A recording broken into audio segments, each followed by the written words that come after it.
After months of conflict between Israel and Lebanese militant group Hezbollah, a ceasefire deal brokered by the US and France is in effect, and it's aimed at pausing the devastating conflict that's claimed thousands of lives and displaced more than 1 million people. Joining us from Jakarta is Global Islamic Politics Chair at Deakin University, Professor Barton. Thank you so much for your time. Look, the world is welcoming this development as a positive step towards stability.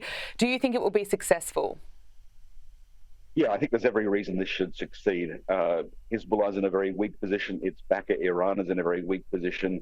Israel, unlike with the situation in Gaza, responding to that awful Hamas attack on October 7th last year, when Israel went into Lebanon, it had a very clear set of objectives. It wanted to push Hezbollah back beyond the Litani River, giving a buffer zone of several tens of kilometres, and to basically remove Hezbollah's capacity to launch attacks. And it's done that very successfully. The big question now is not whether this peace can hold. I think we can be fairly optimistic, all things going well, that it will hold. It's what happens in Gaza and the West Bank. And the international community, of course, is hoping to link those two things together. And for Israel's security, they need to be linked together. And what do you make of that? What does this mean for the war in Gaza? And what pressure does this put on Hamas? Well, Hamas is all but destroyed. It's not completely destroyed. That's part of the challenge. They're still capable of popping out of tunnels in North Gaza and carrying out guerrilla attacks. That's very difficult to deal with militarily. But Hamas, it would appear, is in a position now where it can be forced into negotiating an end to hostilities. And it's certainly weakened enough that Israel can claim it's achieved its military objectives. But Israel was never clear about military objectives because it didn't want to link them to political objectives, unlike the case with Lebanon.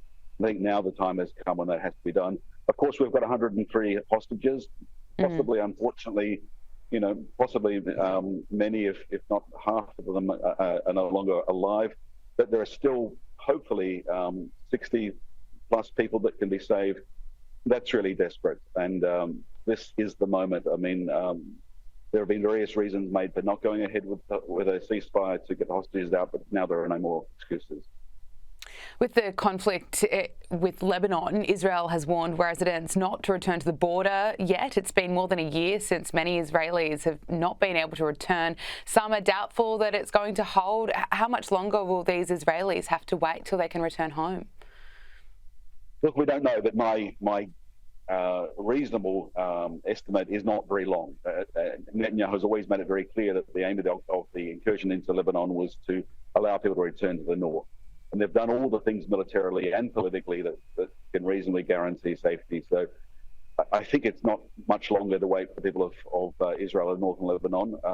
I do think whether Israel wishes this to be the case or not, there is a link, however, with the situation in Hamas, with Hamas in the West, in Gaza, and also developments in the West Bank. There needs to be political solutions to all of these things. There's to be stability and peace for Israel. During the past few months, Israel has successfully targeted Hezbollah's military infrastructure. Key leaders such as Hassan Nasrallah have been eliminated, forcing the group to really reconsider its position. And as you say, Hezbollah is weaker than ever. What does the future of Hezbollah look like? I think we can hope that the tide's going out for Hezbollah, that it withdraws from military activity, makes a very clear commitment. It is also a political party, so it's a strange social service organisation representing the Shia community, about a quarter of the Lebanese population, a political party representing them, and this dreadful Iran-backed terror group. It's possible it will decide on survival as a political and social force and give up its terror force. And I think Iran would back it on that. Iran's in such a weak position. And critically, to understand this, Iran and Saudi Arabia have been bitter rivals.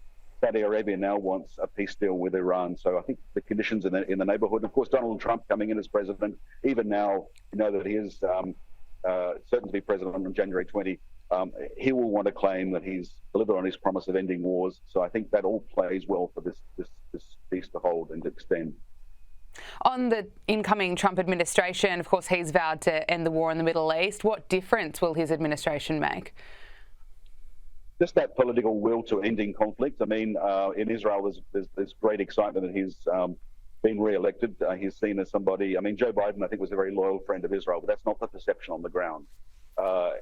Trump is seen as somebody who would do exactly what this current government in Israel wants. That may not be exactly true, But I think everyone benefits if there's an end to hostilities, if the hostages were returned, if there can be a lasting ceasefire, and then the beginnings of a political solution. Trump, of course, is not going to be part of that engagement in a political solution in the way that many would hope. But just the fact that he's wanting to have good news early in his presidency, wanting to claim victory for ending wars, I think that can play well. Global Islamic Politics Chair at Deakin University, Professor Greg Barton, thank you so much for joining us on Power Hour. Really appreciate you making the time. Thank you. It's been a pleasure.